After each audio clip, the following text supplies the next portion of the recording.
All right, welcome back. This is episode 2. We're going to go over a few more issues related to the SATs and also unrelated to the SATs, just overall advice on summer preparation. So, Phil and Chris, let me just think. First of all, thank you for coming back. Let me just start off with this. What's going on with the College Board tests? College Board SAT for August and September with regards to seniors and those tests that were canceled initially that they're trying to kind of, offer for students? Well, number one, yesterday, the College Board, without really announcing it that formally, reopened registration for August and September dates, namely for those who had registered previously for those canceled test dates, like in June or even May and March, and also for upcoming seniors. However, since there's a lot of people, I think the August dates, I think, filled up rather quickly. I believe it opened around like 5:30 Eastern time, and within like an hour, I think you had to select those who could still be on the site, because a lot of people had trouble with the site. We had to select dates in September at a second or third choice test center. That being said, if you are trying to register and you're in that category and you weren't able to get on because a lot of people had problems, please continue to try, because it's possible they're going to open up more, and just keep on doing that. And then the ACT, which had also been advertising its upcoming June 13th date, finally listed a whole slew of cancellations, which, depending on where you live, but certainly in California, it was pretty much every test center, because schools are not allowed to open in phase 2 yet. So we've kind of covered what's going on with the SAT, but let me ask you guys a question. What's going on with SAT 2s, the subject tests? Are they important anymore? And how should students be kind of preparing for them for the upcoming test cycle? Mm-hmm. Yeah, I think that the subject tests have always had a little question mark around them, because obviously, first of all, there's only a minimum requirement. It's not like you take them for every subject you've taken. You pick 2 or 3. So it was always a little bit questionable how the colleges were using them. And, the APs are there as well, the GPAs are as well. So there are all these different measures. What we've seen, though, is that, kids take all the APs. So the AP seem to be the best measure of how well that subject in a standardized way. Because if you're taking physics in somewhere in Idaho, maybe that's different to taking it in Irvine. So the schools are different, the standards are different. So you need some kind of standardized measure. AP seem to be a good one because there's a lot more detailed. Whereas the subject tests, they're multiple choice. The scale doesn't go that high. It's pretty easy to get over 700. How useful are they? We're seeing now that they're not that useful. So, Chris was just telling me, and we've been seeing how Caltech and MIT are removing the requirements for them. And I think that's interesting, Chris. And I don't know, I want to hear your take on this, but I think that's interesting because I think maybe that's reflective of those schools. We're talking about the top engineering schools in the world, Caltech and MIT. So the applicants there, I'm assuming, can probably ace Math 2, can probably ace SAT Physics. Those aren't hard tests. So I don't know how predictive they were for those schools. Perhaps for lower end schools, they're still useful. Chris, what do you think? Yeah, I think that's exactly right. In fact, they kind of said so explicitly. I was reading through kind of admissions testing requirements last night just out of curiosity, because I didn't know the extent to which I knew that, at least for this test, just to answer your first question, David, is that I think for this particular test cycle, if you're going to be a senior in the fall, I don't think you really have to worry about subject tests at all, to be honest, because your first priority, if you need a test at all, would be an SAT or ACT test. I think most schools, aside from the ACs, still require that. There's a couple that have made it optional, but almost all the schools kind of said, at least, you know what, don't worry about the subject test. Don't worry about that.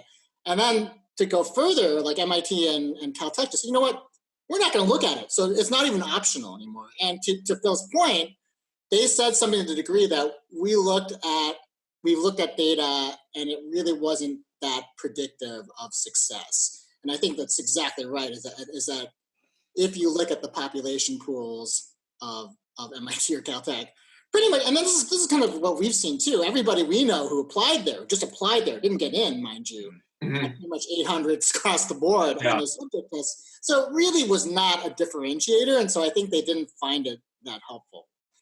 So Wow. I think subject tests. I mean, there still are schools where I don't want to be like, oh, so I don't have to take it. Harvard still says yes, you should have 2 subject tests. I mean, they say optional, but I think they'll be a little bit more flexible this term. But there are schools that still care a little bit, and I've heard anecdotally. I remember we had a parent who visited I think it might have been Hopkins or one of those top schools where the admissions officer said, "Oh, actually, we care a lot about subject tests." So, that your mileage may vary, but I think the trend is less emphasis. Sure. Let me let me transition into just overall advice for this summer. I want you guys to actually paint a picture for a parent that has maybe a middle school child, and now with kind of these uncertainty, obviously just due to kind of like subject tests and SATs and ACTs being in flux. Let me ask you, how would you guys sort of roadmap Mm-hmm. your child's kind of educational path? Yeah. With the ultimate goal of getting into a top tier school or fulfilling kind of maybe their natural talents. Look, Dave, this is an easy question. This is an easy Yeah. question. Ooh, okay. It's not even hard because we know what colleges want, what they're looking for when you apply, whether that's this year or in 3 years' time. There's only a certain amount of things they can look at. Okay, so let's talk about that again. We talked about it in the first episode, right? The first thing is GPA. Yeah. So, you don't have to spend all your summer preparing, but I think you'll know, the student will know, the parents will know if there are areas that your student is weak at, right? If math is a struggle, you probably want to be preparing that in the summer. Get ready for Algebra 2 or integrated math. Whatever you're taking, get ready for those science subjects, math subjects, especially the hard ones, right? Humanities, you need to get your basic reading and writing skills up, okay? So to me, that's table stakes. That's a minimum. Got it. Why would you not do that? Okay, so let's do that. But to the second thing you're speaking about, the interests of the child, the passion of the child, that also aligns with colleges, right? What are you going to show when you apply to college? What have you been spending your time on? What motivates you? So what you need to also be doing is giving your student the opportunities to discover what they love and to excel in those areas. Because if you don't do that now, you can't suddenly do that in junior year and volunteer for a summer and write about that in your essays. So whatever grade you're in, whether you're in the 7th grade or 8th grade or 9th grade or 10th grade, you have to also discover and work on those passions and do that in a credible way, okay?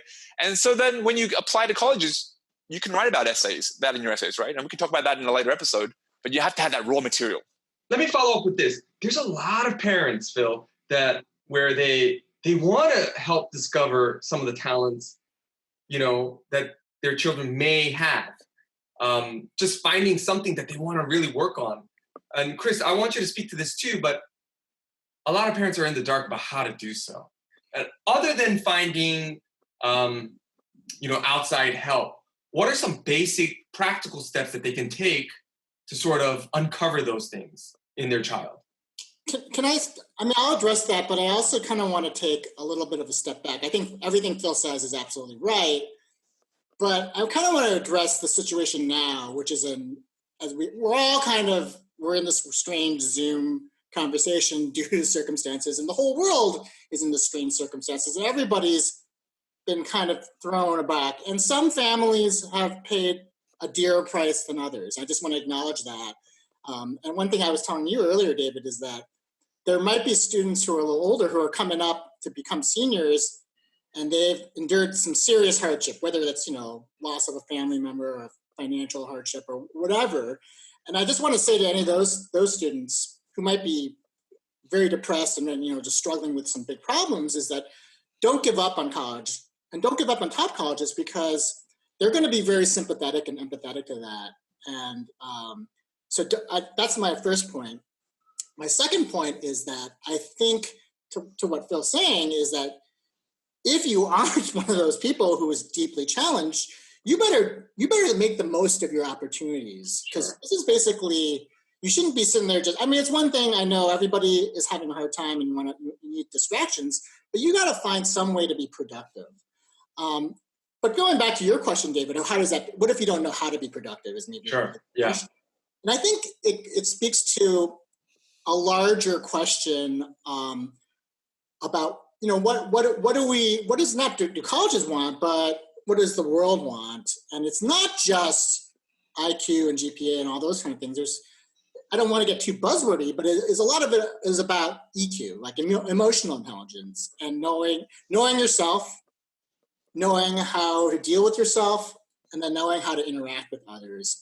And so I think David, you're asking like, well, what if you don't know like where to? Yeah. So the first step is, and this can be tricky, especially for younger children, is the child really has to know what he or she likes or what he or she is like, and maybe encourage some self-expression, whether it's diary or drawing. It's like, how are you feeling? And really acknowledge maybe the kid's feeling, and then try to say, well, what do you want to do? What do you wish you could do if you weren't stuck here like all day? Mm-hmm. And that's something maybe to follow up on. If you already have that, you already know like, this is what I'm going to do. And some people are going to, let's say if you're an athlete, you can't go out, but you have to find some way to advance whatever your passion is. I see. This summer, I don't know, that could vary, but if you just sit on it and do nothing, especially if you weren't disadvantaged physically, financially, or otherwise, I think that's going to not look great. I mean, everyone's going to have a little bit of leeway, but I think you need to be a little productive. I see. Phil? Yeah, look, I think that's a common question.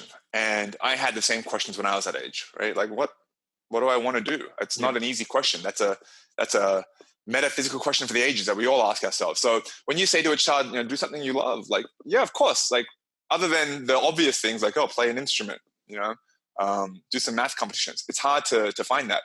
So I think the answer is you have to expand the universe around the child so they're aware of more. So that's engagement. That's reading. That's having either a mentor or having some kind of guidance on things to read, things to experience, places to go. If you're not expanding that horizon, then you're just looking in a bubble around you. Then of course it's hard to find what you want to do. Mm-hmm. But if you're looking at a universe that's this big, there's so much more to look at. So how can you expand that universe, whether it's through travel, whether it's through camps, whether it's through discussions with people to help probe and to suggest, and then maybe the kid can learn about it, read about it, try things. That's how you find a passion. I want to speak to that a little bit because I've had a little bit of personal experience with this. I could not agree more that space and experience and putting children into these kind of new positions and experiences really does expand, as you say, their universe.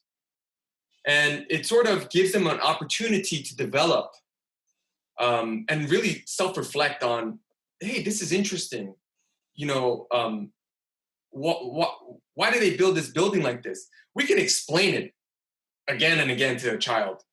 But when they first enter whatever, the Louvre, the Met, whatever it is, even though they can't articulate it, just from just from observation, I feel as though it's making an impact in allowing the child to kind of dream and to allowing them to sort of figure out, hey, I'm interested in this. Until that happens, you're right. It's like a bubble. It's very difficult to be like, hey, what do you want to do in this bubble? And so, in the future, I'd like to actually sort of talk about, Chris, some of our travels with our children or with ourselves or just by ourselves and kind of analyze the impact that it had. Sort of this post-trip reflection. I think it'd be interesting. How did you prepare for your trip around the world, Phil, with your children? Right? And then what was it like during, and then what happened afterwards? What did you notice about them afterwards? And I'd like to speak to that too in the future episodes. So today, I think I just want to end with just that, on that note. Like, we're in a weird time. And I thank you, gentlemen, for coming on again and just providing some sort of perspective on how parents could approach, this sort of uncertain time. And thank you again, and we'll meet again next week. Yeah, it's a pleasure. Talk soon. All right, thanks. This is a follow-up episode to episode 2, and basically we're going to address 3 practical steps in which you can make your summer productive.